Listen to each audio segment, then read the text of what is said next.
Hi everybody, welcome to another week, another book here. I hope you all enjoyed last week, our spring break week, even though it doesn't look much like spring outside with all that snow that we got while we were on break. But I thought I would jump into some spring books, considering we have some spring holidays coming up and hopefully just looking to the end of this snow. So this one is The Legend of Jellybean and the Unbreakable Egg. Thank you to Mrs. Kautzman who lent me her book. This book is written by Joe Troiano and illustrated by Susan Banta. It looks like a really fun spring book, so I'm excited to dive in with you guys and see what's going on. First came Rose, then came Violet, next Lily came along. Something went wrong. It was just before Easter on Holiday Farm when 5 little chicks hatched in the back of the barn.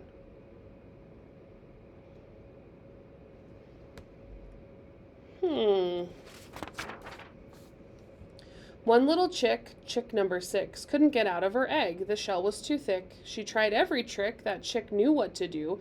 She tried and she tried. The others tried too.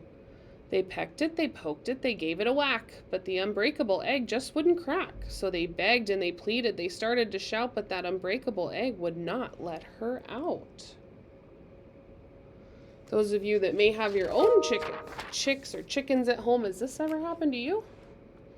When the farmer came in and took chick 6 away with the rest of the batch that hadn't hatched that day, the chicks followed the farmer past geese, goats, and cows, up the front steps and into his house.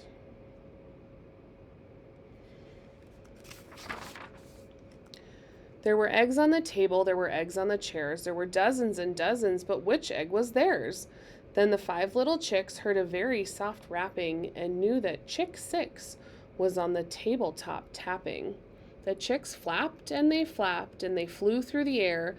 They flew to the table, but once they got there, their wings were so tired, their wings were so sore, that the 5 little chicks couldn't flap anymore. What do you notice over here on the table? One by one, the chicks dropped from the sky right into crocks filled with Easter egg dye.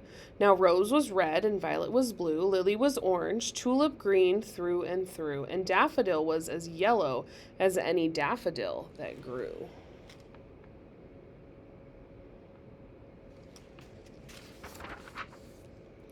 Inside her egg, chick 6 started to cry. The chicks followed the sound and found her nearby.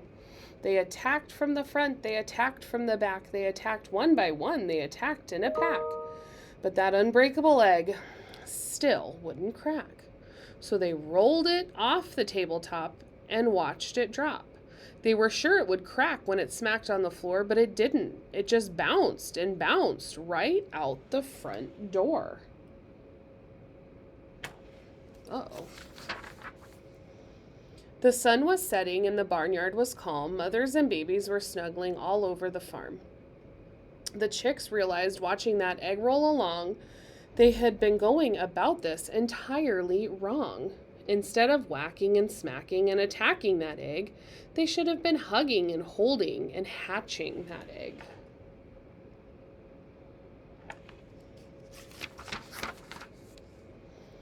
So these birds of a feather all huddled together to keep chick 6 and her egg nice and warm. Then it started to drizzle, and the drops that fell made the dye from their feathers drip onto the shell. And the pattern the 5 different colors created made the unbreakable egg look decorated.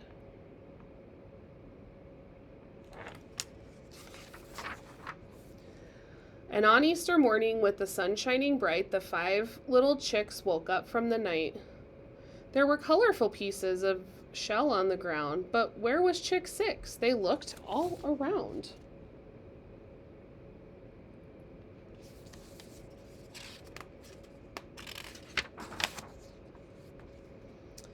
Then out from the shadows stepped chick number 6. And her feathers were a wonderful, colorful mix. They were red and blue and yellow, orange, and green. So the chicks named chick 6 Jellybean.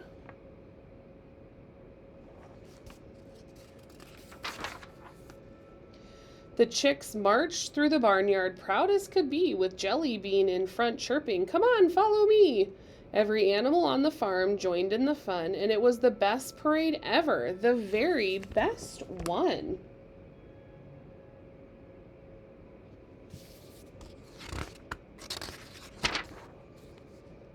You see, that egg wasn't unbreakable, not one little bit. The truth was, that egg didn't like to be hit. So when you have a problem that grows and grows, think of daffodil, tulip, lily, violet, and rose. And when you get stuck and don't know what to do, don't hit, don't shout, don't pout, don't beg. Remember, there's more than one way to crack an egg.